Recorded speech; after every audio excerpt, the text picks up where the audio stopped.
बाकी है, लेकिन हमारे बीच में हरीश रावत जी हैं। 2 बार नाम ले लिया लेकिन मैं बुलवा नहीं पाया उनको, तो माफी चाह रहा हूं। आप अपनी बात रखेंगे हरीश रावत जी। धन्यवाद। क्योंकि ये इस बात को सबको समझना होगा, ये लड़ाई मिस्टर विपिन पांडे की नहीं है।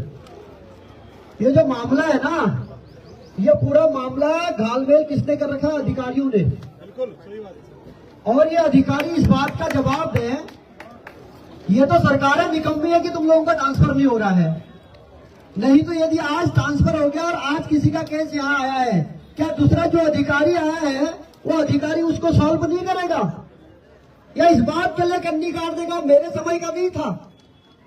आप हमको जवाब दीजिए, ये कौन सा नियम लिखा है जिस नियम में ये लिखा है कि जब तुम आओगे तभी कोई केस आएगा तब सॉल्व करोगे आप, उससे पहले का कोई केस होगा उसको आप सॉल्व नहीं करोगे? चाहे वो जिलाधिकारी हो, चाहे तहसीलदार हो, चाहे एसडीएम हो, चाहे कोतवाल हो, ये सारे इस बात का जवाब दीजिए कि तुम्हारे कार्यकाल में कोई केस आएगा तभी उसको सॉल्व करोगे आप, उससे पहले का तुम्हारी जिम्मेदारी नहीं है। यदि ऐसा आपको लगता है तो हमारा मानना कि आप नकारे हो, आपको काम धंधा कुछ नहीं आते, आप इस्तीफा दीजिए।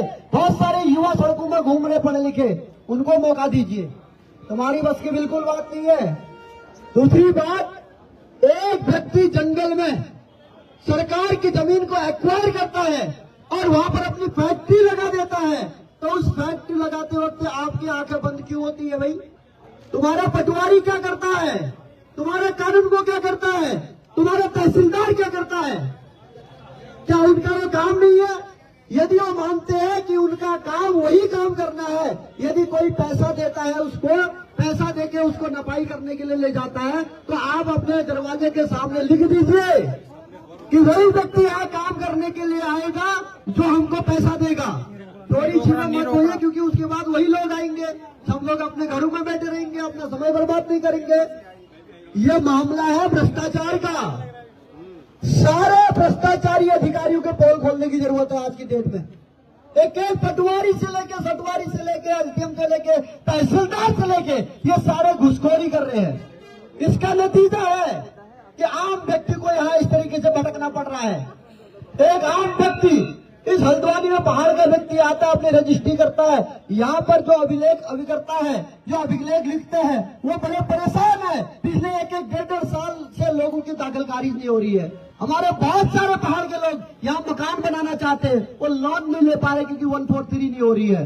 मगर 45 दिन से पहले भी जो पैसा देगा उनकी दाखिलकारी हो जा रही है, उनकी रजिस्ट्री कर रही है, और नॉर्म्स के बगैर जाके उनके सारे कागज बन जा रहे हैं। तो इसका मतलब क्या है?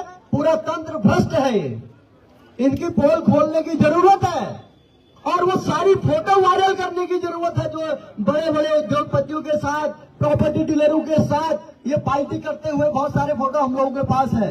समय आने पे वो सब वायरल होंगी, सबके पर्दे खोलेंगे हम लोग। यदि इस तरह के कृत्य में तुम लोग शामिल होते हो और हमारे पहाड़ के लोगों को बर्बाद करने के लिए यहाँ पर आए हो, तो हम आप लोगों को बख्शेंगे भी नहीं। जहां तक यदि आप डराएंगे कि इनके ऊपर धाराएं लगा देंगे, इनके ऊपर ये कर देंगे, हम धाराओं से नहीं डरने वाले हैं, क्योंकि हमें पता है सामाजिक आंदोलन में जब धाराएं लगाती हो सारी फर्जी तरीके से आप लोग उसके सारे गवाह को इकट्ठा करते हो और डराने के पर्पज से धाराएं लगाते हो। तो हम लोग डरने वालों में से नहीं है, इस बात को भी आपको बता देना चाहते हैं। आप बताइए, यहाँ पर खड़ा कोई व्यक्ति डरने वाला है क्या? क्या आप सब लोग यहाँ पर खड़े हुए क्या झूठ के साथ खड़े हो क्या? ये सच्चाई के साथ लड़ने वाले रणबहादुर है। ये वही लोग हैं जो हमेशा सत्य के साथ खड़े रहने वाले लोग हैं। आपको पता है पिछले 1.5-2 साल पहले एक बड़ी घटना उत्तराखंड में यहाँ हल्द्वानी में हुई। क्या आप लोग इस तरह की घटनाओं का फिर से इंतजार कर रहे हैं? आखिर ये तहसीलदार महोदय ने इस नियम के आधार पर अभी वो बोल दिया कि ये मेरे कार्यकाल में नहीं हुआ है। और कौन सा ये नियम कहता है कि आपके कार्यकाल से पहले जो घटनाएं घटित होती है उसको आप नहीं देखोगे? मैं आपसे पूछना चाहता हूं, आप वो नियम हमें दिखाइए जिसमें ये लिखा है कि आपके कार्यकाल में जो घटनाएं होंगी सिर्फ आप उसको देखेंगे, उससे पहले की किसी भी घटना के लिए आप जिम्मेदार नहीं है। इनको व्हाट्सएप कराया, इनको रिसीव कराया है, सारी चीजें और सारी इंफॉर्मेशन आपको देने के बाद 24 फरवरी 2024 अब बताइए ये आज डेट क्या है, बताइए जरा जोर से बोलिए, आज क्या डेट है? 2 तारीख। आज क्या डेट है? 2 तारीख। 24 फरवरी 2024 को शिकायत की जाती है। 24 फरवरी 2024 को 24 फरवरी 2025 में चले जाता है और आज मार्च का महीना चला गया, अप्रैल है और ये हमको अप्रैल फुल बना रहे हैं। अब बताइए जिस दिन शिकायत की थी यदि उस दिन ही अमल किया होता तो 40 लोग जो एक्स्ट्रा वहां पर थे वो जमीन नहीं खरीद रहे होते। दूसरी बात, हमारे बहुत सारे लोग ईमानदार यहाँ प्रॉपर्टी का काम करना चाहते हैं मगर उनको ये तहसीलदार महोदय, ये एसडीएम महोदय, ये प्राधिकरण के सचिव महोदय कहते हैं कि रेरा में पहले रजिस्ट्रेशन करिए। आप मेरे को बताइए ये 70 से 80 प्लॉट कौन से रेरा के नियम के तहत इन्होंने बेच डाले और कौन सी अभी तक आपने कार्रवाई की है? इनके पास जवाब है तो बताइए।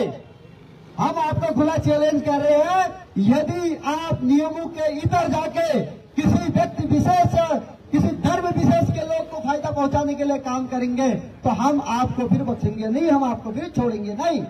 और जो अवैध जो फैक्ट्री वहां पर लगी है फर्नीचर की, वो अवैध फैक्ट्री को जैसे विपिन भाई कह रहे कल तक बंद कर देना चाहिए और आपको तो शर्म आनी चाहिए, अभी तक बंद हो जानी चाहिए थी, वो सीध हो जानी चाहिए। आप किस बात का इंतजार कर रहे हैं आप? अब जब आपको मालूम चल गया, पहले मान लेते तुम्हें मालूम नहीं हो, अभी तुम्हारी नक्कारी है, तुम्हारा काम है इस तरीके की एक्टिविटी को रोकना। अगर उसमें भी आप नाकामयाब है, उसके बाद जनता आती है और आपको बताती है, उसके बाद भी आप इंतजार कर रहे कोई अनहोनी हो, उसके बाद हम उसको बंद करेंगे। इसका मतलब क्या समझा जाए?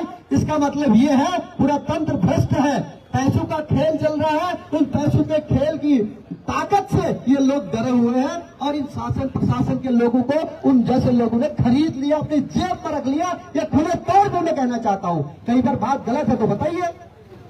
यदि हम गलत बात बोल रहे तो हमारे ऊपर एफआईआर करिए ना, हमें इस बात की डर नहीं है, मगर इस बात की डर जरूर है यदि आप गलत कृत्य से हमारी डेमोग्राफी चेंज कराने की कोशिश करेंगे, हमारे लोगों का उत्पीड़न कराने की कोशिश करेंगे, हमारे लोगों पे अनैतिक अवैध तरीके से धारा लगाने की कोशिश करेंगे तो इसके खिलाफ हम सड़कों पे भी आएंगे और इस लोगों के खिलाफ जबरदस्त तरीके से जुलूस भी निकालेंगे।